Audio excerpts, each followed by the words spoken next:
The Witcher Season 1 released slightly before I gained a major investment in the franchise as a whole. I played the third game first, and went on to read and play everything that came before. The timing was great. It's now my favorite franchise, yada yada.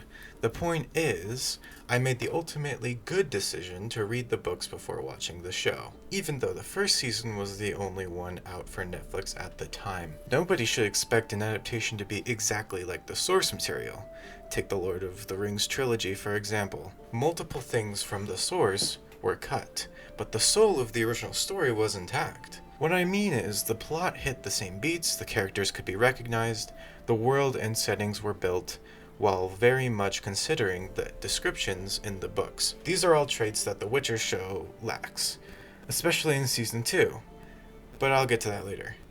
When deviations from the source start to stack up, it starts to get questionable. One gets a sense that the writers and such aren't actually producing the adaptation out of respect and love. The series tends to keep important plot and character elements, but removes the substance that makes those elements significant. I do believe that media that is well written, but deviates from a source, should still be recognized as well written. That being said, I'm going to try and go through the series, highlighting what makes the show weak, while also comparing and contrasting with the books. In order to illustrate this, I will be talking about spoilers for the books. Admittedly, I am not that great at pointing out writing flaws, but I can show you how neglectful and disrespectful this show is. After that, I'll share what I know about the production and how that might relate to their creative choices and why all of it is so backwards. Always thought you too busy to make time for something as impractical as pleasure reading. Because I was. But now I'm not. The first season was flawed, obnoxious at points, but serviceable overall. Casting isn't very good all around, except for Henry, and maybe Dandelion's actor, who fits pretty well. Freya Allen is a good actress, and probably can play Ciri really well. I just don't think she gets good direction. Casting with the games in mind and writing with the books in mind should have been the way to go in an ideal world. Sadly, we don't live in that world. Henry is the one who fits his character the most just because he gave the role everything he could and cared so much. He really wanted to secure this role early on because he is a fan himself, and it shows through the performance. The first book is a collection of short stories that aren't chronological, and neither is the first season of the show, which can work well enough as a creative decision. But considering how it was confusing for general audiences, it may have been best to just go chronological from the start. The second book is chronological, but is still a collection of short stories. The first season adapts these two books, but I would estimate only 50% of the actual content. And that is me estimating generously. Perhaps if the first season was almost entirely dedicated to Geralt, like the first couple books, and ended with the sacking of Sintra, it may have gone over better, as opposed to trying to do an ensemble cast right away, making it way more confusing with multiple plots going on at different times, and ultimately doing a disservice to the main character. They likely wanted to follow in Game of Thrones' footsteps, trying to appeal to that massive audience, but it didn't work very well because this story just isn't suited to start off like Game of Thrones did. The time we have with Geralt in the books is crucial, so that the audience can accept when Ciri gets her own B-plot later on, knowing that we have gotten to spend plenty of time with our main character, and we already got to know Ciri through Geralt's stories. The ensemble element of this story ought to have been introduced gradually. Yen's origin could have been shown through flashbacks later on, saving more time. Ciri's mini-adventure didn't need to happen and could have been cut entirely, saving even more time. They got The Witcher to write Game of Thrones, but didn't have the talent to write Game of Thrones, meaning what made the earlier seasons of Game of Thrones great. One of the biggest problems the show carries is world building. When anyone looks any way and lives anywhere, with generic wardrobes, with Nilfgaards being downright awful, and yes, if you think that armor looks like a certain thing, that is because it was likely intended to look like that certain thing. I doubt it was a coincidence. Regardless, there's no sense of region or placement. One could barely tell Sintra from anywhere else. It gets even more sad when you consider world building is such a prominent element in the books, where entire scenes are written dedicated to presenting information about the world and what is going on with political leaders and such. This kid follows Geralt around and tells him she wants more than a village life, pretty much saying she would rather be a witcher like him. Little does she know that barely any young boys survive the trial of the grasses, let alone girls, who can't, that we know of, undergo Witcher mutations. Or maybe they can, according to what Vesemir does in the next season. But I'll get to that later on. Because I'm a girl and girls can't be witches, which I think is probably the stupidest thing I've ever heard. Fuck! Anyway, it's all quite annoying. One change in the Renfrew storyline is that Geralt camps out in the woods rather than at a friend's house. I believe the book is preferable because Geralt's host adds to the dynamic and overall story. We also don't get to know Renfrew's gang that well, which is a shame because it would have bolstered that final action scene. Other Witcher content tends to personify the disposable antagonists, at least a little bit, but they seem to refrain from that here. Leaving room for things like that is kind of what I meant earlier about saving time. In Sintra's scenes, Nilfgaard is in battle with them fast. Calanthe and Iced, the Cintran rulers, are fighting on the front lines with their army. You would think kings and queens would want to stay behind in case the battle is lost and they need to re-strategize and, I don't know, rule their kingdom. Iced gets sniped by Cahir and, whoa, who could have seen that coming? I say that as a half joke because Iced and Calanthe were clearly at a high risk of getting killed, but I don't think anyone would have predicted it would be like that. As stupid as this all is, this is actually an interesting way to introduce Cahir on paper. The first time you see him, he's a dark figure in the distance, landing a shot on an important player in the war. It being Ciri's grandfather could lead to a bunch of character opportunities later on as he grows closer to Geralt's neutrality. Sadly, this is the only scene where Cahir is even close to approaching his original character. In the source, Cahir is an ominous black knight, with a closed helmet adorned with the wings of a bird of prey. He takes Ciri from Cintra and becomes a figure that haunts Ciri in nightmares, the personification of Cintra's fall. But he is young, not much older than Ciri. That's the reveal in Time of Contempt. This is important, not only for the reveal, but because he develops a love for Ciri, which drives him to help Geralt find her and eventually die for her. In the show, he's just a guy wearing almost the same exact silly armor all the other Nilfgaardians wear, with a wide open helmet, and the show still tries to portray him as he is in the books through a nightmare Ciri has later on.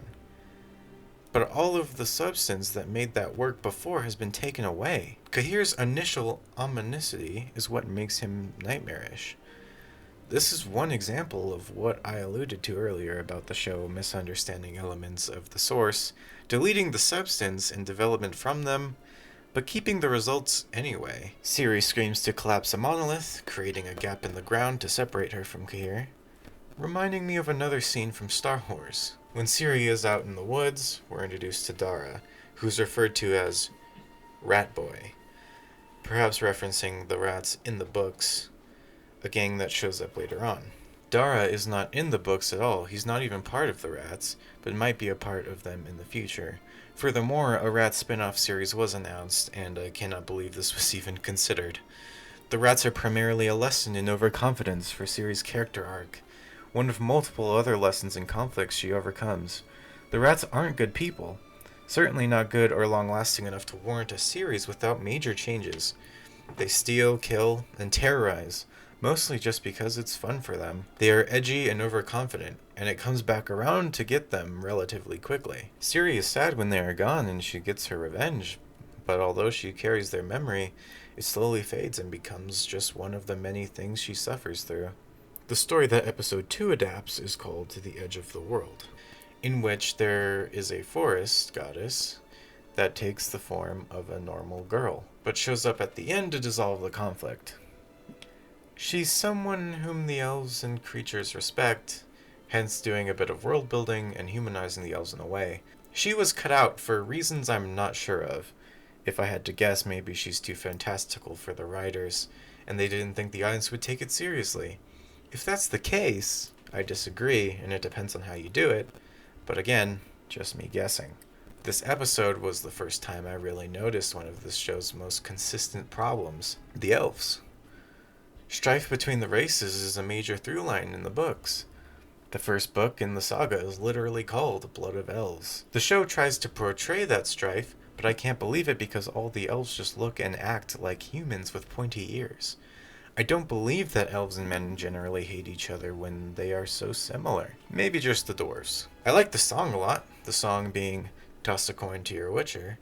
In a better show, I would have been much more enthusiastic for a hit Dandelion song every season. I think it's a neat idea. Episode 3 essentially swaps out some of the events in the Striga storyline to incorporate Triss, likely because they want the audience to be familiar with her before the finale they have planned. It would have been nice to see Geralt on his own for this one to bolster his agency. No one needs to follow him around, maybe just write some internal monologues while he's planning things out. Or maybe just let Henry do his thing. You can't lose.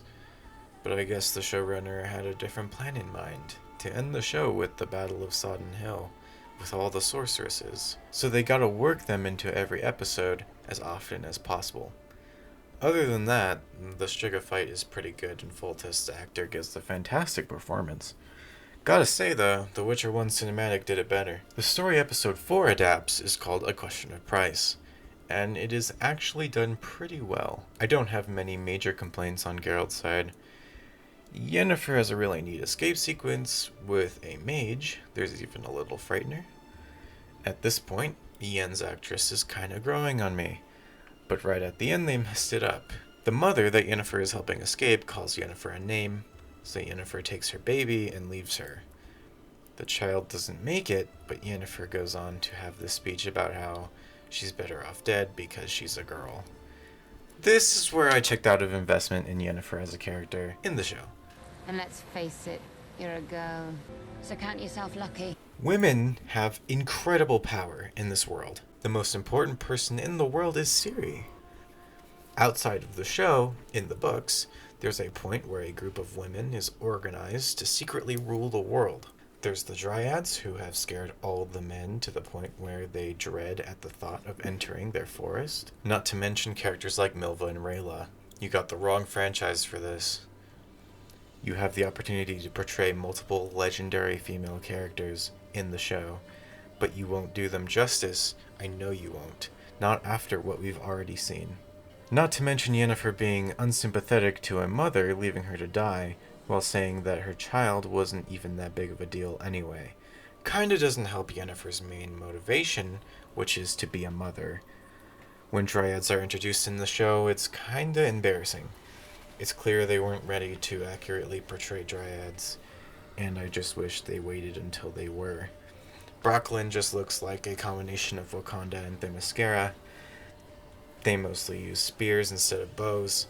It just all comes across as unoriginal. Because of the design and overall composition of the Brocklin set, it looks and feels really compact and small. Which is unfortunate because the books describe it as a very grand and large place. I'm not sure what the show is trying to do with Fringilla. She's very prominent in the show across both seasons in a really bizarre way. It might just be another case of what I mentioned earlier about incorporating sorceresses more often. Here we are, The Last Wish. The original story is a bit more intimate, believe it or not, and also has a bit more action. This is the first time the reader is introduced to Yen in the book. As I said before, the first book is Geralt-centric, with Yen appearing towards the end. She's the witch on the standard hero's quest, the one you usually see once or twice and never again. But it's somewhat subversive because she turns into a very prominent character at the time the wish is made. Why the wish might have been made is something I will touch on a bit later when I talk about the subtext that follows Geralt in the source. Overall, I guess it could have been worse, adaptation-wise. I guess Mosaic is dead now to service the already pointless Ciri plot, robbing us of a pretty good scene between him and Geralt later on concerning Ciri. But I guess we kinda got that earlier. Not really. Mosaic also returns in the third game as Ermion, but I don't think the series cares about the games, which is a shame, considering it barely cares about the books. It just uses the audience's knowledge of the games when it feels like it. Another thing I will get to later. The Doppler was also changed into this bizarre sadistic mercenary type, which is sort of generic, considering the original version of Dopplers are almost the opposite. Creatures that hide away more often than not, generally preferring not to engage in conflict. At least that's how I saw them. They're not malicious, is what I am getting at. The episode for the Golden Dragon story is upsetting. This one especially cuts out a lot of valuable substance. The original story has an important through line about the beauty of the Golden Dragon, and how some creatures perhaps shouldn't be hunted, once again carrying on the theme of lesser and greater evils.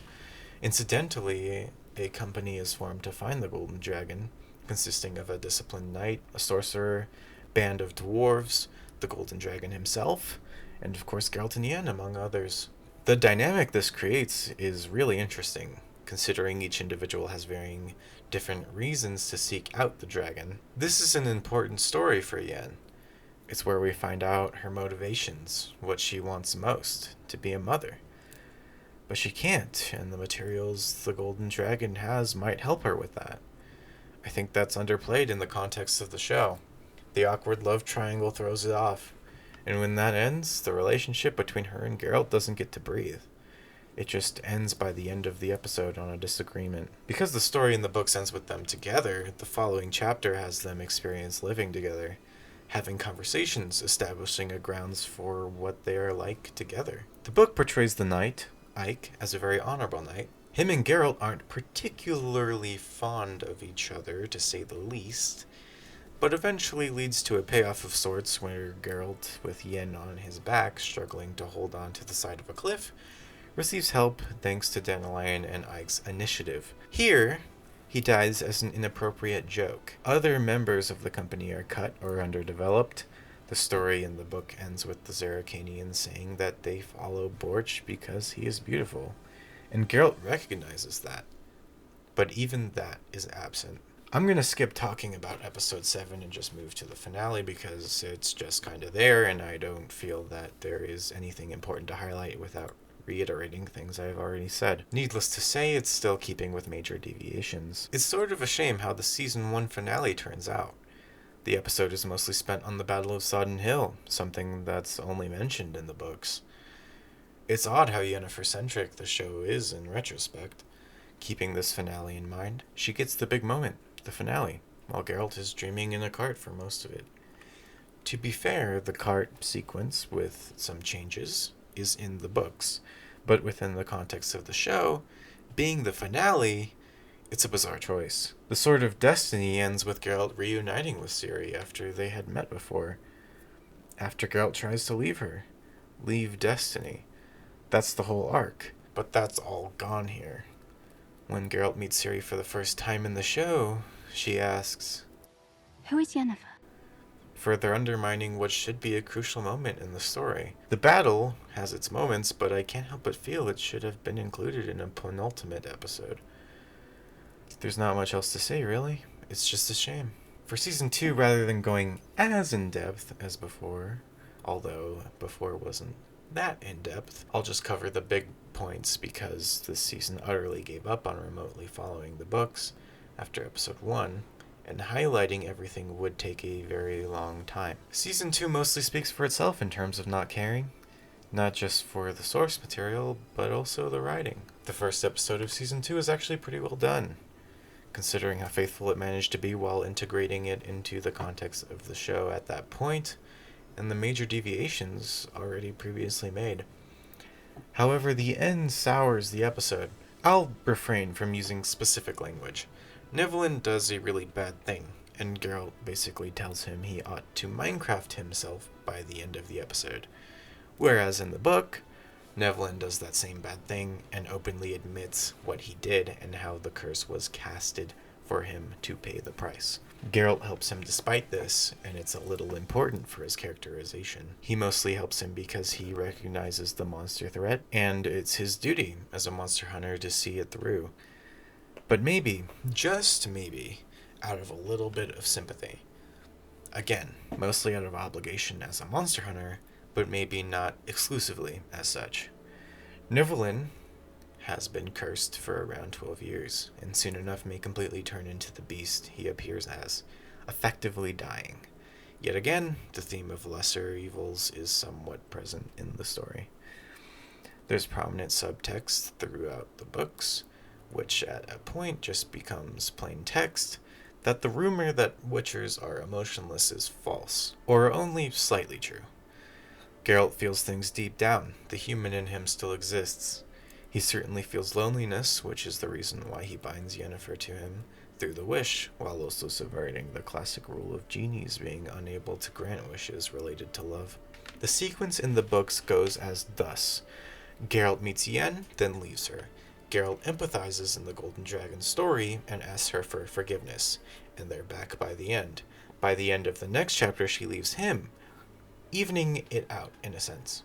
Yen takes Ciri into her care after Geralt looks after her at Kaer Morhen. At this point, Yen and Geralt have both bonded with Ciri. Ciri connects Yen and Geralt, again in the following book. By now, their found family dynamic is established, but then they're separated by other forces. In the show, it goes as thus. Geralt meets Yen, then leaves her. She forgives him in the Golden Dragon episode, only to leave each other again based on an argument very, very soon after. Yen goes off and loses her powers. Yen tries to kill Ciri after she was in Geralt's care to get her powers back. That aforementioned found family dynamic has been shattered. Yet, at the time of me recording this video, Season 3 is marketing the show as if that family dynamic can still happen. It can't, not without more time and more major deviations. Geralt and Ciri should hate Yen now. Her helping with the fight at the end isn't enough to redeem her. At this point, Yennefer is utterly deconstructed. Before that, Vesemir agrees to give Ciri the Trial of the Grasses, with Elder Blood. I'll get to why that's significant in a moment. Witch has an extremely high chance of killing her. The trial is brutal, especially to girls, or at least it's supposed to be, otherwise the risks to become a Witcher break. Vesemir knows this and is willing to do it anyway. Triss as well. So, over the course of this show, Ciri has almost been killed by multiple people who, in the books, care about her very much. Geralt is now the only person in this series that Ciri can trust and care about, and even that I say as a little unsure, because even Geralt uses her as monster bait. Needless to say, the real Vesemir wouldn't do something so stupid and irresponsible. He also wouldn't be cool with keeping all those women at Kaer Morhen in the Eskel episode. Blazes are you doing? Kaer Morhen isn't a brothel, it's a Witcher school and hideout. It's a shame, too, because they got a pretty good actor for him. Witchers are not a product of Elder Blood in the source, but Ciri is. Elder Blood is a very specific thing. It's what makes Ciri special. She's inherited the power of space and time from her ancestors through it. But here, Netflix retroactively discards what we learned about the Trial of the Grasses and Nightmare of the Wolf, how it's a complicated process and such, so Triss can just magic on the Elder Blood and it's done.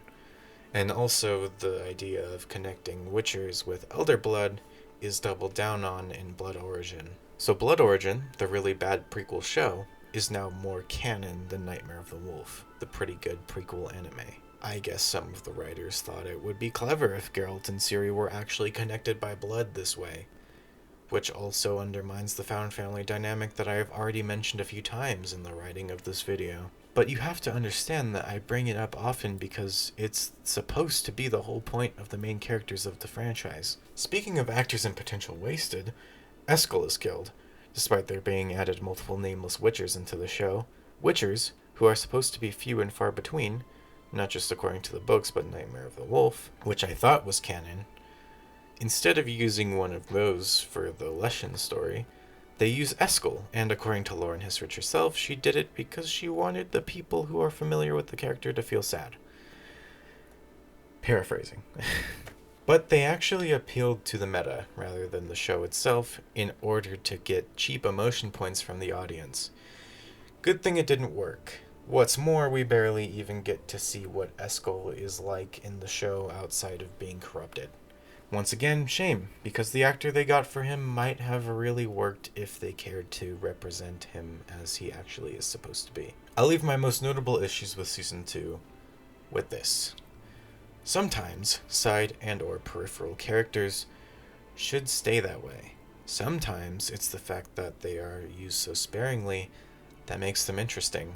Focusing on them in an adaptation at the expense of the main characters could be catastrophic, especially if there is not a substantial amount of work being done to bring them to the forefront where they originally did not belong.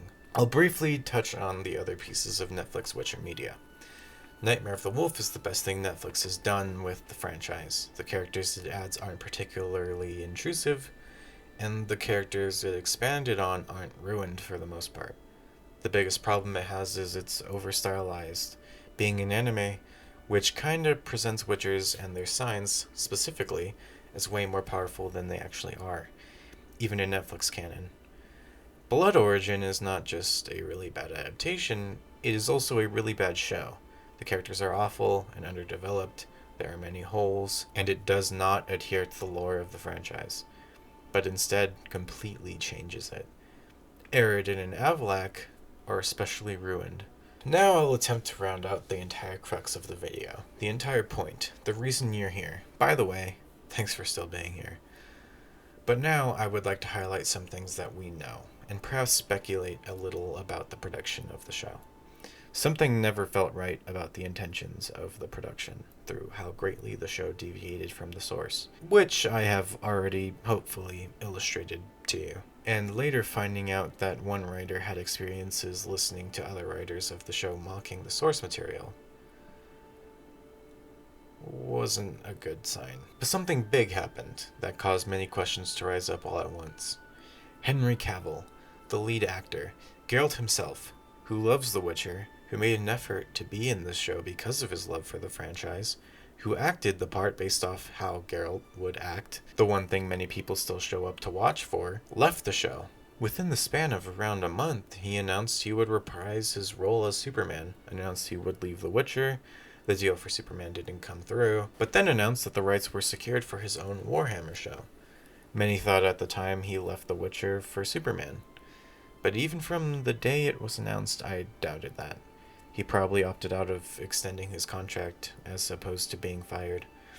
If The Witcher was doing really well as a show and he had confidence in the writing and such, he would have found a way to do both. He wouldn't want to leave a role that he really wanted if the show was successful and showed much promise for the future. Based on what the next seasons are looking like, I think he made the right choice to leave. Saved himself the embarrassment, and might have even done the fans a favor. As I said, the Superman thing didn't work out, but that kind of makes that point stand stronger. He left without promise for Superman, and only the seemingly high potential to secure Warhammer rights.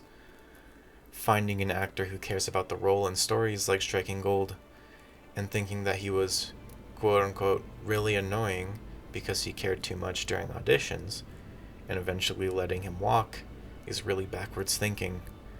And for those of you who might think Henry was difficult and, air quotes, toxic, Anya Shalatra, Yennefer, his co-star, says he was widely adored and that his leaving is hard to take. Roach's death scene in Season 2 was initially supposed to be a meta-joke, but Henry was allowed to play the scene that he wanted, and he chose to recite significant lines from Sword of Destiny, creating one of the best scenes in the show. Lauren says that she cares about The Witcher, but if she cares and Henry cares, what was the problem? If you're like me and prefer to be shown and not told when it comes to storytelling, Henry has shown us that he cares about The Witcher, but the showrunner still hasn't. A bad adaptation can still be a good show. A bad show is littered with holes and inconsistencies in the writing and such. A bad adaptation isn't faithful to the source material. I hope that this video at least proves the latter. I'm sure that breaking it down episode by episode, perhaps extensively discussing it with others, could determine just how bad the show is on its own, detached from the source. But one thing I know for sure, this show is much, much weaker than the books and games. It looks like the show doesn't want to follow the books, so they take the characters and do their own thing, but then shove chunks and things from the books into it, here and there, where, more often than not, they no longer work in that new context. It makes you want to ask, why even bother? If you don't have the passion to adapt the books as accurately as possible, like most fans would, why not just do your own thing? That's a question that's asked frequently with many other respective franchises that have now been taken over by people who don't really care about actually making a faithful adaptation. It's just about taking a recognizable brand and pretending like you can do whatever you want with it and expect people to just mindlessly follow along. During writing for this video, I tried to condense it with broader points for the sake of time, while also explaining the point best I can. That said, there are probably a bunch I missed. Well, actually, there is certainly a bunch I missed, such as more specific ones. So if you have more, pop them in the comments. Although I tried my best to get my references in check, it is also very possible something slipped through the cracks and I got something wrong despite that, or misremembered something, so do correct me if you can. Other than that, thanks for watching. This was a highly experimental video for me. I have a good amount of passion for this franchise, but I didn't want to make a, 5-hour video highlighting absolutely everything. Although I could do that as a project, it would take a while, but I mean, I have the passion to do it. It's just a matter of the time that I have to do it.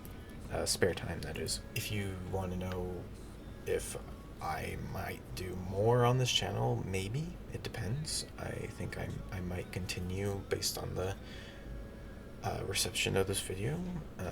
Might do more analyses, critiques, maybe some streams. Who knows?